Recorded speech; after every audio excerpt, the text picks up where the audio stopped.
आजमगढ़ के दी district bar association के पदाधिकारियों के चुनाव के लिए रविवार को मतगणना का कार्य संपन्न हुआ। मतगणना संपन्न होने के बाद अध्यक्ष पद के प्रत्याशी अमित श्रीवास्तव ने 78 वोट से विजय हासिल की। उन्होंने अपने निकटतम प्रतिद्वंदी राम नगीना उपाध्याय को हराया। राम नगीना को 104 मत प्राप्त हुए। वहीं अन्य दो प्रत्याशी महेंद्र प्रताप सिंह को 51 और वीरेंद्र मिश्रा को 19 मत प्राप्त हुए। मंत्री पद पर रामनयन यादव 227 मत प्राप्त कर विजय हुए। वहीं दूसरे स्थान पर रणधीर सिंह रहे, जिनको 139 मत मिले। वहीं तीसरे प्रतिद्वंदी दीपक श्रीवास्तव को मात्र 22 वोट ही मिल सके। इसके अलावा सहमंत्री प्रशासन के एक पद पर अभिमन्यु चौहान विजय हुए। उनको कुल 244 मत प्राप्त हुए, जबकि उनके निकटतम प्रतिद्वंदी दीपक सिंह को 145 वोट ही प्राप्त हो सके।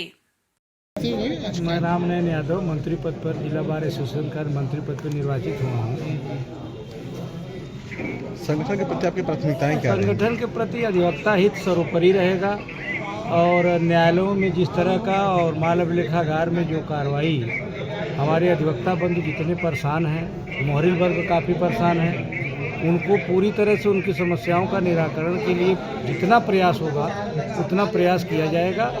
और कचहरी में जो व्याप्त भ्रष्टाचार है और सेक्शन 24, सेक्शन 116 तमाम तरह के मुकदमे हैं, जिस तरह से अधिकारियों द्वारा बिना सुने गलत तरीके से आदेश पारित किए जा रहे हैं, उस पर अंकुश लगाने का पूरा प्रयास किया जाएगा और जितना संभव होगा उसे सही करने का प्रयास किया जाएगा। ठीक। मैं अमित कुमार श्रीवास्तव एडवोकेट आज वार्षिक चुनाव डिस्ट्रिक्ट बार एसोसिएशन आजमगढ़ में अध्यक्ष पद पर निर्वाचित।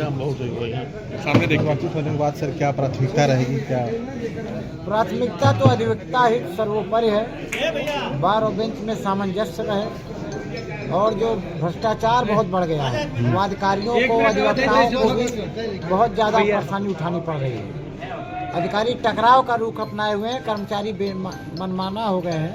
उस पर लगाम लगाई जाएगी और अधिवक्ताओं का सम्मान रहे और अधिकारियों का उत्पीड़न न हो, ये हमारी प्राथमिकता है। समस्याओं को लोग किस तरीके से करेंगे? जो जनता जो आती है तमाम दिक्कतें नहीं, जनता से नहीं, हमारे यहाँ जो वादकारी आते हैं, वादकारियों की ही समस्या रहती है, उनको सस्ता सुलभ न्याय मिले। छोटे छोटे केस में आजकल भ्रष्टाचार की दर बहुत ज़्यादा बढ़ गई है, कर्मचारी अधिकारी सब बेलगाम हो गए हैं। तो हमारा प्रथम उद्देश्य हमारी पूरी टीम का रहेगा कि अधिवक्ताओं का सम्मान रहे और वादकारियों के साथ न्याय हो, मनमाने ढंग से मुकदमे न खारिज किए जाए। मुकदमे सरसरी तौर पे खारिज कर दिए जा रहे हैं, न कोई सुनवाई हो रही है, न कोई प्रक्रिया अपनाई जा रही है, तो इन सब पे रोक लगाई जाएगी। इस परिसर में क्या जटिल समस्या आप देखते हैं? नहीं, हमारे परिसर में कोई समस्या नहीं है। जो समस्या है वो अधिकारियों से, कर्मचारियों से। अधिवक्ताएं सब एकजुट हैं, हमारे अधिवक्ताओं का सम्मान बहुत ही जरूरी है। ठीक। मैं अभिमन्यु चौहान एडवोकेट सहमंत्री प्रशासन निर्वाचित हुआ हूँ इस बार से, और मैं अपने सभी सम्मानित अधिवक्ता बंधुओं को कोट कोट नमन, वंदन और धन्यवाद देता हूँ कि उन्होंने मुझे इस पद पर कार्य करने के लिए चयन किया है। और जहाँ तक अधिवक्ताओं की समस्याओं का समाधान है, अधिवक्ताओं का समस्या सर्वोपरि है और उस पर उनका कल्याण, उनका किस तरीके से निराकरण हो जाएगा, उसके अधिवक्ता ही तो सर्वोपरि हम लोग पहले किया जाएगा। और बार बेंच का सामंजस्य बना रहे, इस वजह से इस लगन से बार और बेंच के बीच सामंजस्य बनाकर काम किया जाएगा। जितनी भी समस्याएं रहेंगी, भ्रष्टाचार रहेगा, उसको खत्म किया जाएगा।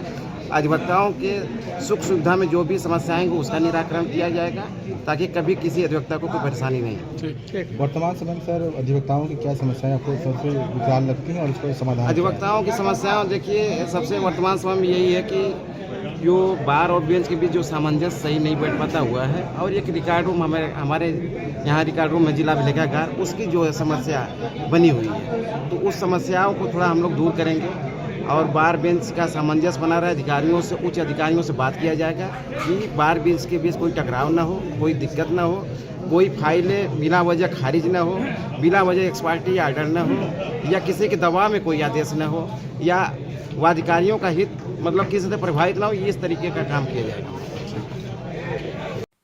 आजमगढ़ से कृपाल सिंह की रिपोर्ट।